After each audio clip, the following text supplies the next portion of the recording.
Hello YouTuber family, કેમ છો? સૌને ગુડ મોર્નિંગ, જય શ્રી કૃષ્ણ. સરસ બધા ધનવીને મોર્નિંગ થઈ ગઈ છે અને ધનવી આવે બાલ મંદિરમાં આવશે ને ધનુ કે અગરવાડીમાં હે હાલે મમ્મી જોડે જતી ત્રીજી વાર ના હવે હેત આવશે બીજા ધોરણમાં વેકેશન પતવાની તૈયારી છે. ક્યારે છે હેત સ્કૂલ? 9 તારીખ. તો એ લોકોના બેગ પછી કપડા પછી બીજું શું લાવવાનું? ચોપડા અને નાની મોટી બધી એસેસરીઝ. આ જુઓ જમીન પર પગ તો ના જ મૂકે છે. મસ્ત કાલો ઊંઘી દે હવે 8 વાગ્યા. જુઓ જુઓ જુઓ જુઓ કેવું કરે યાર. અને મારે એ તો છે ને હમણાં ધનવીનું પેન્ટ પહેરી દીધું હતું. ધનવીનું પેન્ટ પહેરી નાખ્યું હતું. મને કે પાપા આવતું નહીં લાગે. મેં કે ખોલીને જોયું હતું.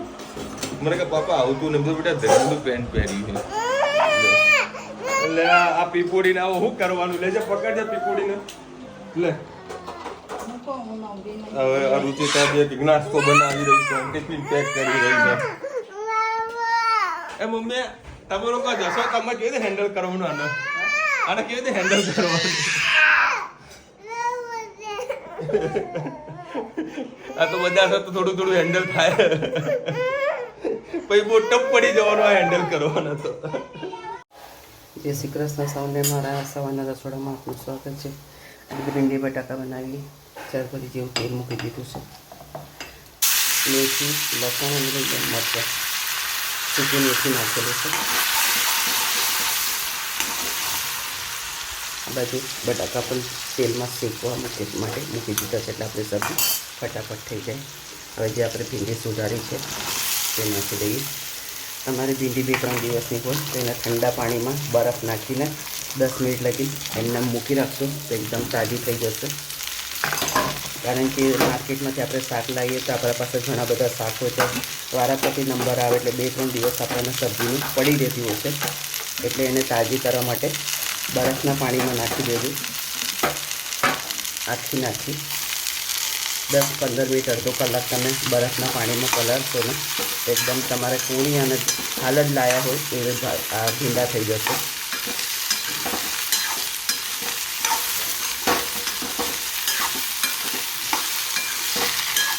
સાથે સાથે આપણે મસાલા પણ કરી દઈએ.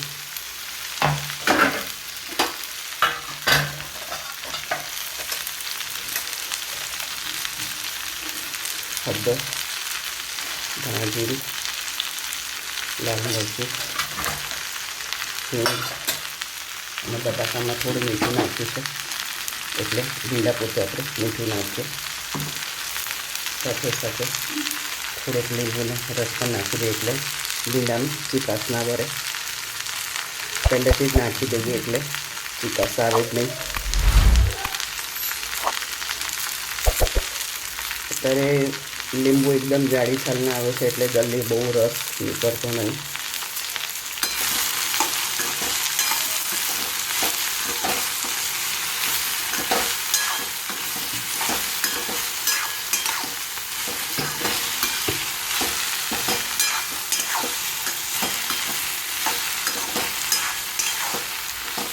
બસ આને ધીમા તાપીને થવા દઈએ.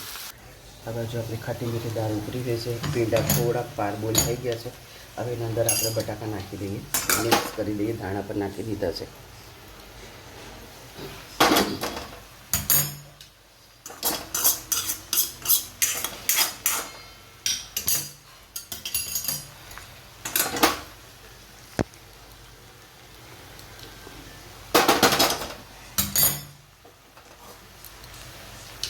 સરસ બધું મિક્સ કરી દઈએ. પહેલાંથી લીંબુ નાખી દેવાથી ભીંડા એકદમ સરસ છૂટા અને સરસ થાય છે.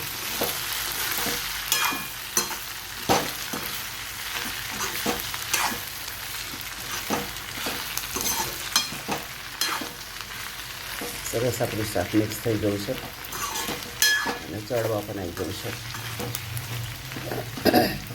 કારણ કે બટાકાને થોડાક ચડતા વાર લાગે, ભીંડા ફટાફટ થઈ જતા હોય છે, એટલે હું અલગ અલગ કરીને તો આપણું જલ્દી સબ્જી તૈયાર થઈ જતી હોય છે. કોમેન્ટમાં ચોક્કસ કીધું અમારી સબ્જી કેવી લાગે. ગઈકાલે જે આપણે ઇડલી બનાવી તેનું ખીરું બચ્યું, તેમાં સોજી અને બેસન નાખ્યું, 2-3 કઢી પત્તા નાખ્યા અને ધાણા નાખ્યા છે. આના અંદર કોબી, ગાજર, ડુંગળી અને ટામેટાં સરસ ચીલી કટરમાં સરસ કરી દીધા છે. આ રીતે ઝીણું સુધારી નાખવાથી ખૂબ જ ટેસ્ટી આવે છે. સ્વાદ અનુસાર મીઠું, સાધારણ મીઠું ગઈકાલે પણ નાખેલું છે એટલે માપનું જ મીઠું નાખીશું. સેજ હિંગ, હળદર બસ, અને લીલા મરચાં 2 નાખેલા છે એટલે સરસ આપણે મિક્સ કરી લઈએ. સેજ અંદર તેલનો વઘાર કરીએ.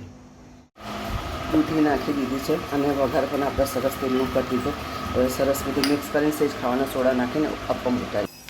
આ રીતે સરસ આપણે બધા અપમ ઉતારી દઈએ. કોમેન્ટમાં ચોક્કસ જો અમારા અપમ કેવા લાગ્યા.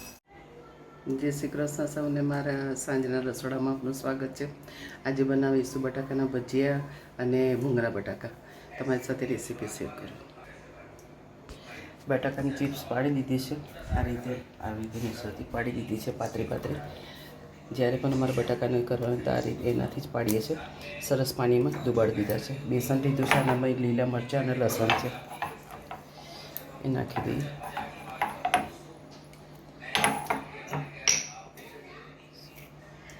સ્વાદ અનુસાર મીઠું, ચપટી અજમો,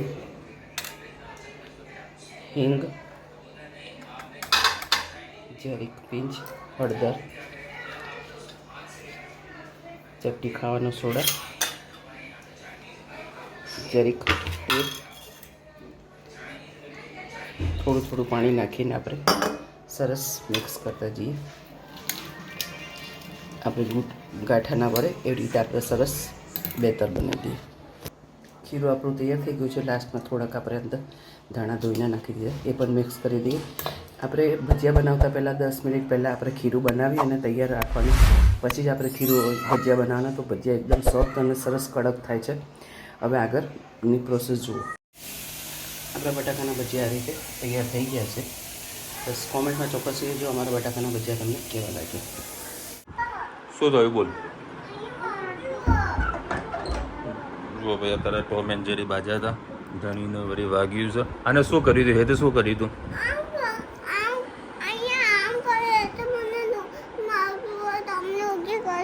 ધનવી નહીં તો વાગ્યું. અને અહીંયા શું વાગ્યું?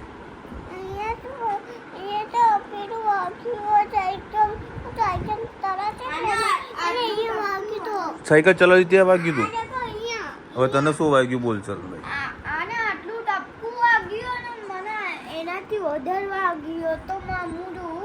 તું મોટો છે ને, આ ધનવી નાની છે ને, હે તો દુખાય તો ખરા ને. આ લોકોને જેવો ઘરે આવે એટલે બે જણાની કમ્પ્લેન જ સાંભળતો હતો હું. એકબીજાની કમ્પ્લેનો કરતા હતા કે મને આમ કર્યું, ધનવીએ આમ કર્યું, હે તે મને આમ કર્યું. હા બેટા,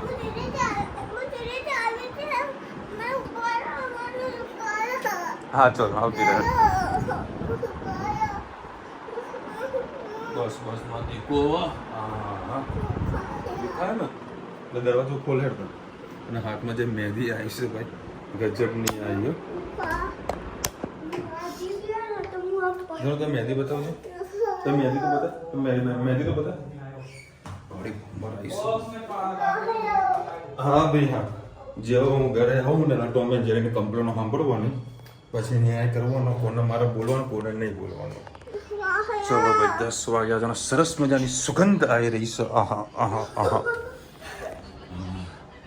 શું સુગંધ આવી રહી છે ખરેખર. લાજવાબ.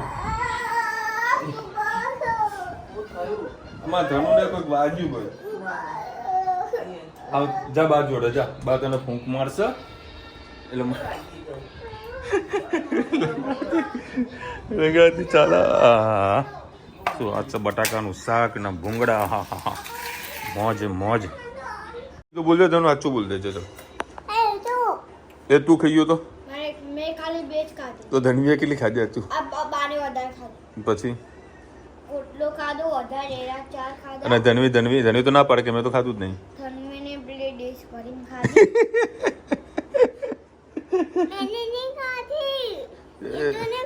સાઈડમાં મમ્મી બધા ઢોકલો કેરીના હા. ખાધી અહીંયા પપ્પા અને પેલા કેરી ખાધી પછી પપ્પા શાક ખાધી. આ બે જણા ટોમ એન્ડ જેરી બાંધતા હતા અહીં પાસે. આ બબીતા મારા આજે એમ ના કર. આજે ઘરમાં બધાએ કેરી ખાધી, માં ધનવી એક જરી કે કેરી નથી ખાધી ને બેટા કોઈ. હે ધનુ તે આજે કેરી નથી ખાધી ને?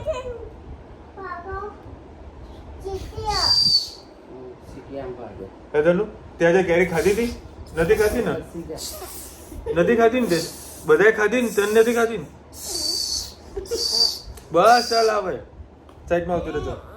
આ તો બેસ હાલ ફૂંક ના મારીશ.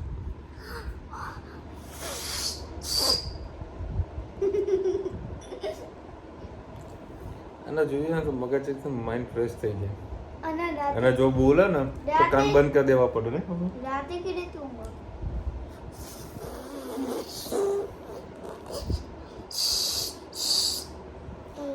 નરગીસભાઈ લખી રહ્યા છે મારા ભાઈને ભાઈ 29 મે મારા પાપાનો જન્મદિવસ છે. મારા પાપા જ્યાં પણ હોય ખુશ રહે, એમનો હાથ અમારા ઉપર હંમેશા રહેવી દુઆ કરજો. અમે સાચા દિલથી તમારા પપ્પાને દુઆ કરીશું કે ભાઈ જ્યાં હોય ત્યાં ઘરે અમને પણ સલામત રાખે. તમને તો શું પણ અમને પણ સલામત રાખે ને તમને પણ સલામત રાખે. આજે મારી દીકરીની ફરમાઈશ છે તો અમારા માટે ખૂબ સારી વાત છે કે એને પણ સલામત રાખે, એની જે મનની ઈચ્છા બધી પૂરી થાય. પ્રવીણ લખી રહ્યા છે મારે શરીર ભારે છે જેથી ઢીચણમાં ખૂબ જ દુખે છે અને કોઈ ફાંકી કરતા હોય તો કહેજો. આખી તો હું તમને હવે બીજી વખત હું બનાવું ને ત્યારે તમને આપું. અત્યારે બધું મિક્સ કરેલું તમને સમજણ નહીં પડે કે મેં શું શું મિક્સ કર્યું. તો કહી દે. હા, કલોંજી, જીરું, અજમો, સંચર અને મેથી એ વસ્તુ મેં ઉપયોગ કરું છું. અને મમ્મી કોઈ દિવસ જો બહાર જવાનું હોય અને મેથી ના ખાય તો પછી મમ્મીને પ્રોબ્લેમ થાય છે. તબિયત બગડી જાય એટલે પરેજી પડી જાય તો રોજ ખાવી જ પડે. એટલે કોઈ આવું વસ્તુ ખાતા હોય તે કોઈ ચેક કરી લેવાનું, મતલબ 1 વીક સુધી કે ભાઈ હું બંધ કરીશ તો મને કોઈ પ્રોબ્લેમ તો નથી થતી ને. જો કે બધું નેચરલી પ્રોડક્ટ છે, આયુર્વેદિક જ કહી શકીએ આપણે એને. બરાબર, એટલે કાંઈ તકલીફ તો ના જ પડે, શરીરને કોઈ પ્રકારના સાઈડ ઇફેક્ટ ના થાય.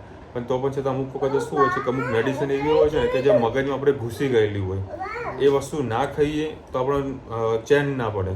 ફોર એક્ઝામ્પલ ચા છે, કોફી છે, બરાબર. એટલે અમુક લોકોને આ બધું હેબિટ હોય છે, તો ખાસ જોજો તમે.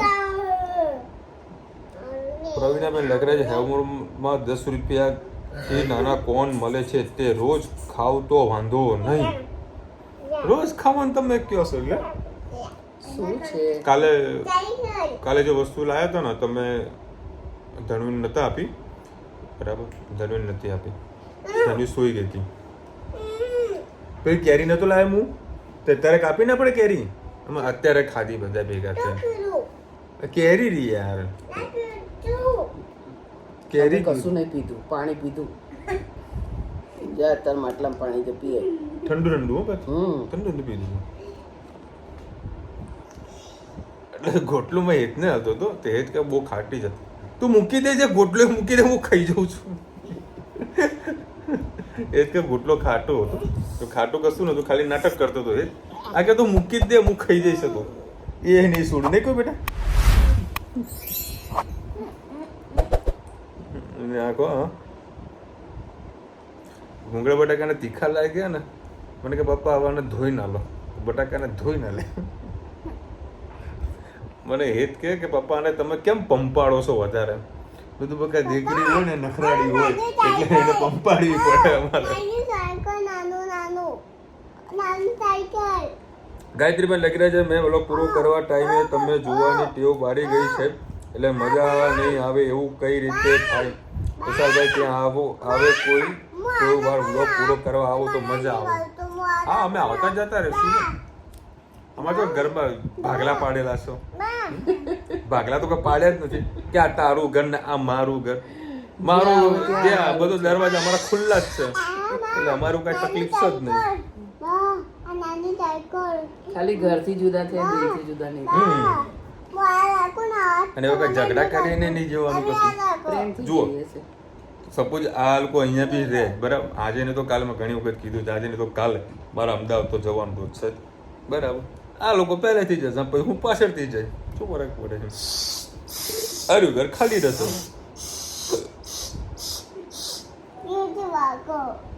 જાગૃતભાઈ લખીને ધાબામાં સુવાની મજા આવે છે, ખુલ્લા આકાશ નીચે સુવામાં મજા આવી જાય. આજે ધનુ હવા મને કહેતી બા ઉપર આપણે હોવાની શું મજા આવી હતી. હા, હા. મેં કીધું રોજ આપણે એસી બંધ કરીને ઉપર જતા ધનુ તને મજા આવી હતી ધાબામાં ઊંઘવાની? મજા આવી હતી ને ધનુ ઉપર ભાઈ ધનુ વહેલા ઉઠવાનું. હા, કાગળીઓનો અવાજ સાંભળો. અમારા ધાબા ઉપરથી છે ને રોજ પોપટ બહુ જાય છે સવારમાં બરાબર, બહુ મજા આવે સાંભળવાની. મોરનો બહુ અવાજ આવે. મોર તો મારા પાછળ જ છે ને. જે આ પેલા મંકરના ને દધી આવે. ચલો ભાઈ, આટલી કોમેન્ટ હતી. ચલો મળીશું નવા વિડીયો સાથે, નવા મોજ મસ્તીની સાથે. ત્યાં સુધી આપણે આપણો જયજીત ભારત પતંગની અને વિડીયો ગમ્યું તો ફટાફટ લાઈક કરો, શેર કરો, સબસ્ક્રાઇબ કરવાનું ભૂલતા નહીં ને. રાધે રાધે. અને મારા ધનવીને અત્યારે બહુ પગમાં જબરજસ્ત વાગ્યું છે, તેને મારે અત્યારે એને ટ્યુબ ને બધું લગાવવાનું છે. બહુ જબરજસ્ત વાગ્યું છે એને, નહીં બેટા? વાગ્યું ને? કયા પગમાં વાગ્યું? અરે એ પગમાં તો પેલો પગ હતો.